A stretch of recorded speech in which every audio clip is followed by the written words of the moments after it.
الحمد لله رب العالمين والصلاة والسلام على سيد المرسلين أما بعد فأعوذ بالله من الشيطان الرجيم بسم الله الرحمن الرحیم سورہ بقرہ آیت نمبر 138۔ اللہ تبارک و تعالی ارشاد فرماتا ہے صبغۃ اللہ ومن احسن من اللہ صبغۃ ونحن له عابدون۔ فرمایا ہم نے اللہ کا رنگ اپنے اوپر چڑھا لیا، اور اللہ کے رنگ سے بہتر کس کا رنگ ہے، اور ہم اسی کی عبادت کرنے والے ہیں۔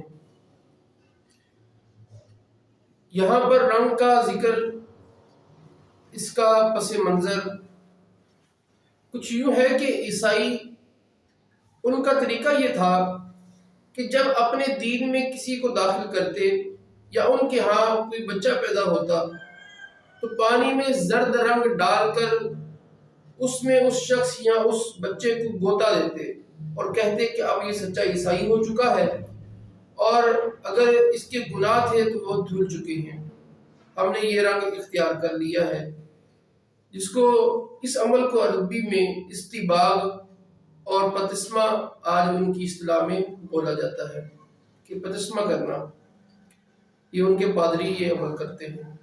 تو ان کے جواب میں یہ کہا کہ ہم نے تو اللہ کا رنگ اپنے اوپر چڑھا دیا ہے، کہ اللہ کے رنگ سے بہتر کس کا رنگ ہو سکتا ہے، کیونکہ اللہ تعالیٰ کا رنگ سے مراد اللہ تعالیٰ کی اطاعت کرنا ہے کہ جو ظاہر و باطن کو پاک کر دینے والی ہے۔ اصل یہ رنگ ہے کہ جس سے بندہ گناہوں سے پاک ہوتا ہے۔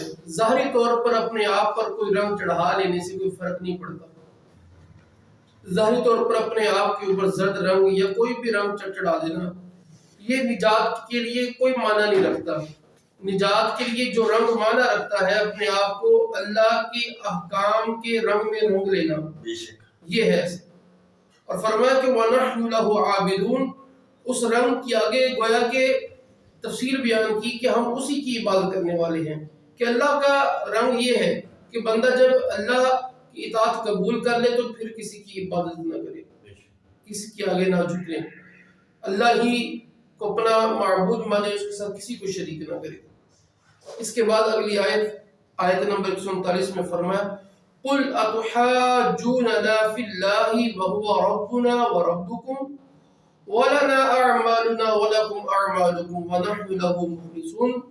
تم فرماؤ کیا تم اللہ کے بارے میں ہم سے جھگڑتے ہو، حالانکہ وہ ہمارا بھی رب ہے اور تمہارا بھی، اور ہمارے اعمال ہمارے لیے ہیں اور تمہارے اعمال تمہارے لیے ہیں، ہم خالص اسی کے ہیں۔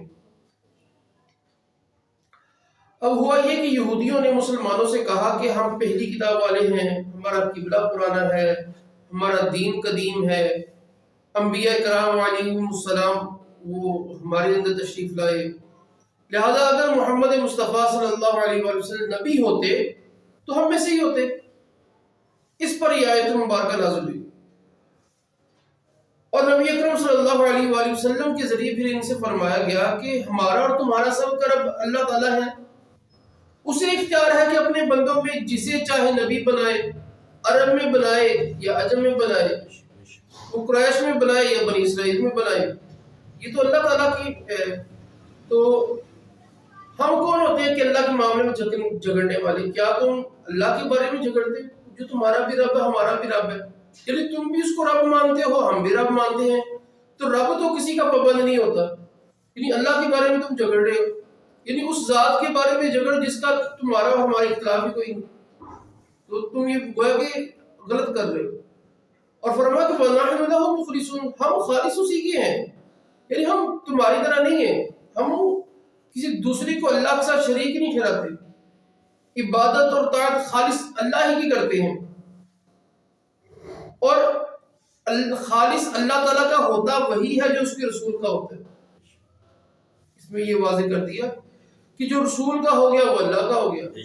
اللہ تعالیٰ نے قرآن پاک میں یہی فرمایا مَن یُطِعِ الرَّسُولَ فَقَدْ أَطَاعَ اللَّهَ، جس نے رسول کی اطاعت کی اس نے اللہ کی اطاعت کی۔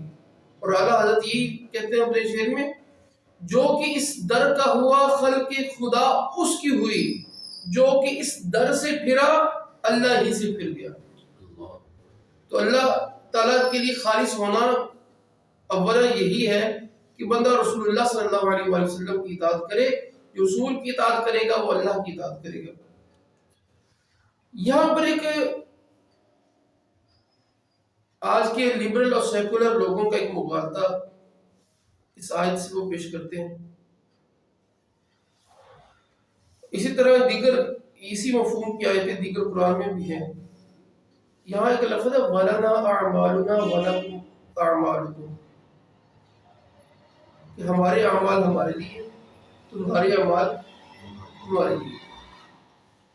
اس کا مطلب یہ تھا کہ ہمارے اعمال تمہیں نفع نہیں دیں گے، تمہارے اور اعمال ہمارے لیے کوئی فائدہ مند نہیں ہے۔ تمہارے اعمال کا تعلق تمہارے ساتھ تھا، ہمارے اعمال کا تعلق ہمارے ساتھ ہے۔ اس آیت میں تو یہ کہا گیا ہے کہ تمہارے اچھے اعمال سے ہمیں فائدہ نہیں ہے، اور ہمارے برے اعمال سے ہمارے اچھے اعمال سے تمہیں فائدہ نہیں ہے۔ اللہ تعالیٰ نے تمہیں عصمت دی تھی وہ تمہارے لیے تھی، لیکن اب تم نے انکار کر دیا، اب ہم نے اللہ کی اطاعت قبول کر لیا، وہ فضیلت ہمارے لیے ہوگی۔ مغالطہ وہ یہ پیش کرتے ہیں، دیکھو قرآن کہتا ہے کافروں کو، جو مسلمانوں کی نظر میں کافر ہو گئے، کہ ان کے عمل ان کے لیے، تمہارے عمل تمہارے لیے، جہاں تم ان کو اپنی جگہ پہ کام کرتے رہنے دو، تم اپنی جگہ پر کام کرتے رہنے دو۔ یہ غلط نتیجہ نکالتے ہیں جس کا یہاں پر کسی بھی جگہ ذکر نہیں ہے، کہ ان کو ان کی حالت پر چھوڑ دو اور ہم اپنی حالت پہ رہنے دیں۔ اسی طرح قرآن پاک میں سورۃ الکافرون میں کہ تمہارے لیے تمہارا دین اور میرے لیے میرا دین۔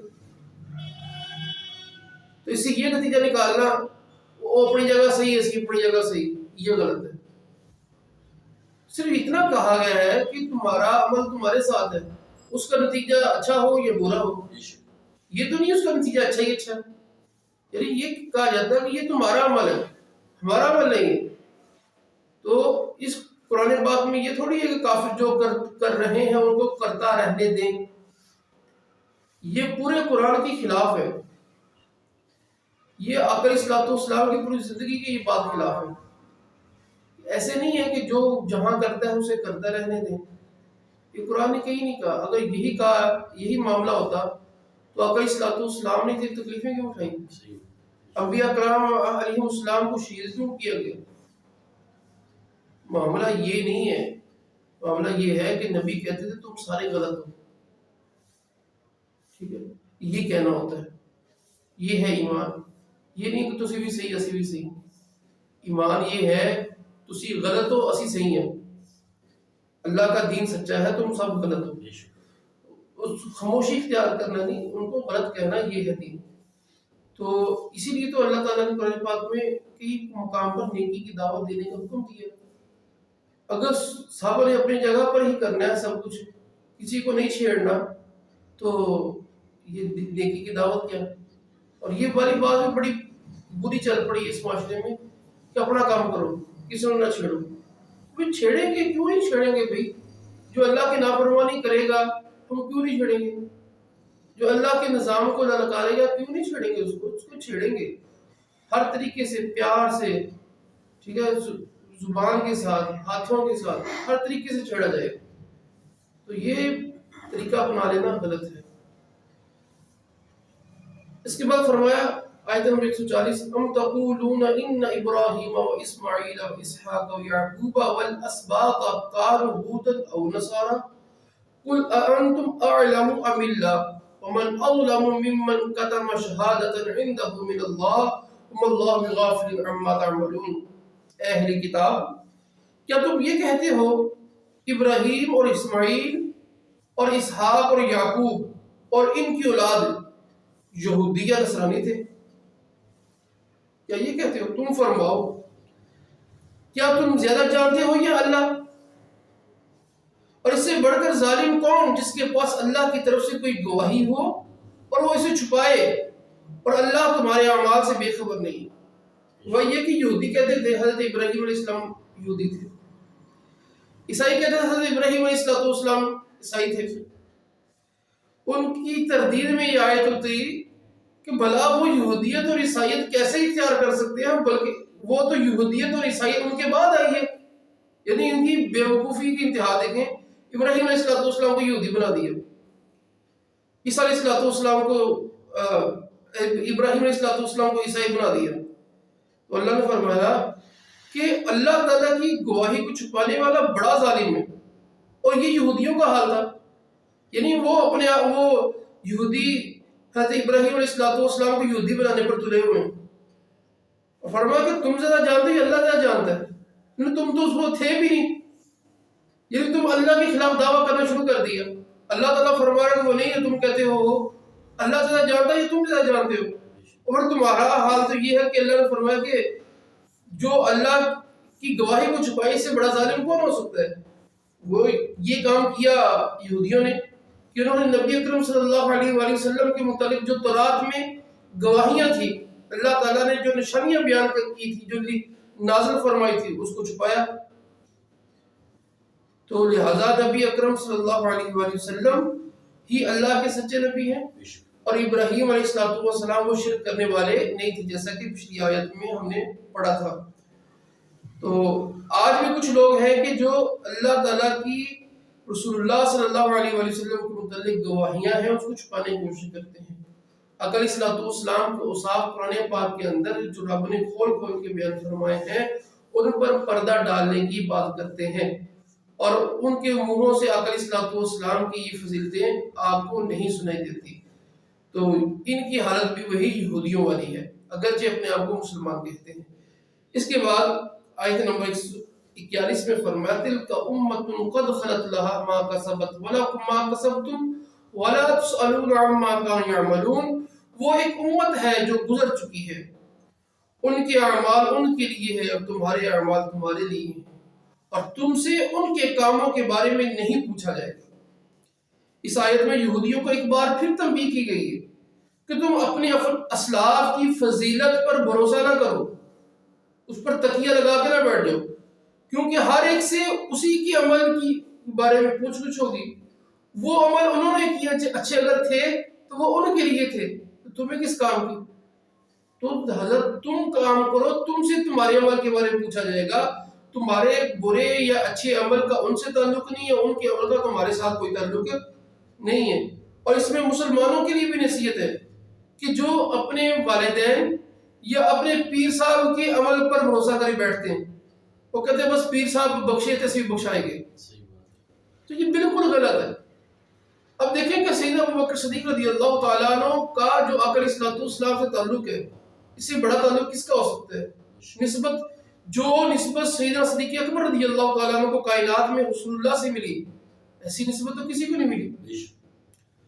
جو سیدہ فاطمہ الزہرا رضی اللہ تعالیٰ عنہ کو بیٹی ہونے کی حیثیت سے ملی, وہ نسبت تو کسی کو نہیں ملی. جو ان نسبتوں کے باوجود وہ پریشان رہتے ہیں کہ پتہ نہیں آخرت میں کیا بننا ہے. تو آج کا ایک گناہ گار بندہ وہ کسی پیر کا مرید ہو کے وہ کیسے کہہ سکتا ہے کہ بس پیر صاحب ہاتھ پھاڑ لیا وہ بخشے بخشائیں گے. یہ طرز عمل ہی غلط ہے. دیکھیں پیر صاحب بندے کو ہدایت پر لانے کی کوشش کرتے ہیں, ہدایت کا راستہ دکھاتے ہیں, لیکن بندہ ہدایت ہی اختیار نہ کرے. بندہ پیر کی وجہ سے بخشا جائے گا جبکہ اس کی بات مانی جائے گی. یہ تھوڑی ہوگا کہ پیر صاحب کہتے ہیں کہ نماز پڑھا کرو, میں نے نماز نہیں پڑھنی تو پھر بھی میں بخشا جاؤں گا. پیر صاحب کے پیچھے پیچھے جنت چل جانا, بھئی ایسا کوئی کنسپٹ نہیں ہے. پیر صاحب کے پیچھے پیچھے جنت جانے کا کنسپٹ صرف یہ ہے پیر صاحب کے کہنے پر نیک عمل کرو, ان کی باتیں مانو, ہاں پھر امید ہے کہ آپ پیر صاحب کے پیچھے پیچھے چلے جائیں گے. کیونکہ اصل معیار اللہ تعالیٰ نے قرآن پاک کے اندر ایمان کی بعد عمل کیا کہا ہے. کسی بھی جگہ پر قرآن پاک کے اندر ایسا نہیں ہے کہ عمل چھوڑ کر صرف نسبت سے تم جنت میں چلے جاؤ, ایسا بالکل نہیں. اسی آیت میں بھی یہی کیا کہ ان کے عمل ان کے لیے, تمہارے عمل تمہارے لیے. پیر صاحب کا عمل پیر صاحب کے لیے اور دوسروں کا عمل ان کے لیے. پیر صاحب کی وجہ سے وہ ہدایت جنت کا راستہ مل سکتا ہے, لیکن یہ قانون نہیں ہے. یہ قانون نہیں ہے. اس کو آپ ایک مثال سے سمجھیں. وہ یہ ہے کہ قانون یہ ہے کہ نماز کے بارے میں پوچھا جائے گا. قانون نماز چھوڑ کر جنت میں جانا یہ قانون نہیں ہے. اللہ کی مرضی ہے، بے شک ایک نماز بھی نہیں پڑھی ہے اللہ تعالیٰ جنت میں بھیج دے، لیکن یہ قانون نہیں ہے۔ اللہ تعالیٰ نے اس کے بارے میں وعید ارشاد فرمائی ہے، تو لہذا جو قانون ہے اس کے اوپر چلنا چاہیے۔ اللہ تعالیٰ بندے کے بڑے بڑے کبیرہ اعمال کو بخش دیتا ہے، تو کیا اس کا یہ مطلب ہوگا کہ وہ کرنا شروع کر دیا جائے؟ بندہ یہ کہے کہ مسلمانوں سے اللہ تعالیٰ نے جنت میں جانے کا وعدہ فرمایا تو لہذا آپ گناہ کرو۔ یہودی کیا ہوا؟ یہی تو ہوا، یہی تو انہوں نے غلطی کھائی کہ ہم یہودی ہو گئے، بس بات ختم، کوئی عمل نہیں کیا۔ اللہ تعالیٰ نے پچھلی ہم نے اس پورے سپارے کے اندر ہی، آج اس سپارے کی آخری آیت تھی، تو پچھلے سپارے کے اندر جو بھی ہم نے پڑھا وہ اسی بات پر تھا۔ یہودیوں نے کیا کیا؟ یہی تو کیا نا کہ کہا کہ ہم یہودی ہو گئے اور عمل کو ترک کر دیا، کہا کہ چلو ٹھیک ہے ہمارے عمل، جب ان کو کہا جاتا عمل ٹھیک نہیں کہتے ہمارے بڑوں پیچھے تھے، ٹھیک ہے ہمارے جو نبی تھے نا موسیٰ علیہ السلام بڑے فضیلت والے تھے، یہ ہمیں جہنم میں نہیں رہنے دیں گے۔ تو یہ والی بات، یہ والا طرز عمل یہ قابل تقلید نہیں ہے، قابل مذمت ہے۔ اللہ تعالی ہمیں اچھے اعمال کرنے کی توفیق عطا فرمائے، آمین بجاہ نبی الامین صلی اللہ تعالی علیہ وسلم۔